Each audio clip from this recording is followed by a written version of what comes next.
Hey YouTube, Peterbilt Knife Guy. Hey, I've had a few questions on how I use pop rivets for my leather work. I prefer them over these typical ones, mainly because I'm not a fan of the brass look, or the copper look, sorry. These are easy to set. I like the look of white metal. You know, so I want the rivets to match my buttons. This is a sheath I'm making for a hardcore hammer. That axe I sharpened up for my neighbor, but it fits right in there. Folds over. Put rivets around here. I haven't, rivets in the back, rivets underneath. It's nowhere near finished. Got to put a belt loop on here for them. But yeah, I kind of want to show you the process of how I do this. First thing you got to do, get your rivet, find the drill size that's appropriate for it. When you drill through leather with a drill bit, it's gonna drill a smaller hole in the bit, so oversize it just a tad.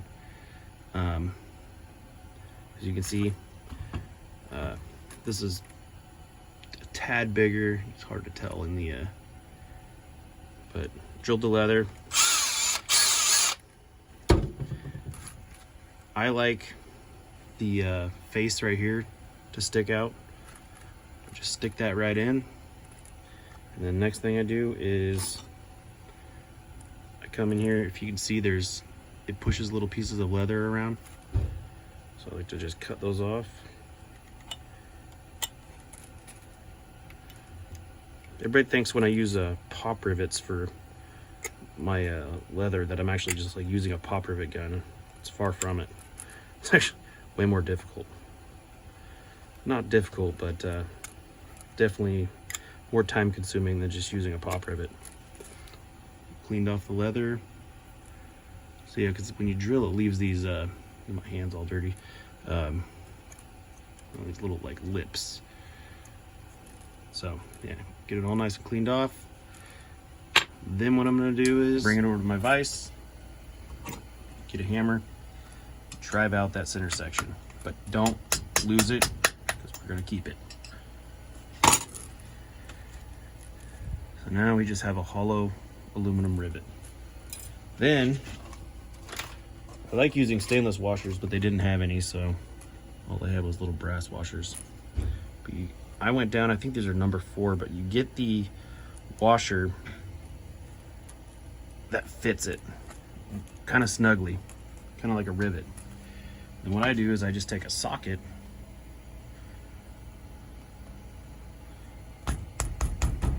drive it on there, kind of pinches the leather. Next, the centerpiece we removed, stick that right in the hole.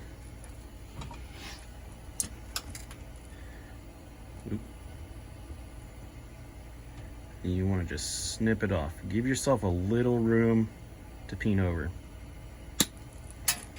Just like that. It leaves a kind of a pinched cut on there. So come on, focus. Pinches it. So what I do is come in with a file. Careful not to mess up your leather. See, it leaves it a little prone, but it's flat now. So then take a center punch. Make sure to set the aluminum rivet over something that's not real hard, because you'll deform it. Take your center punch. Hope you can see that. Start kind of pinning it over in a circle. And at this point, it's mushroomed over. It is not going anywhere. It's actually starting to pinch the leather a little bit. Then with a little peen hammer, come in and just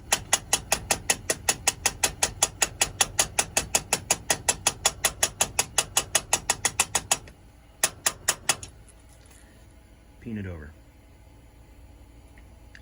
That is a nice tight fit that isn't going anywhere.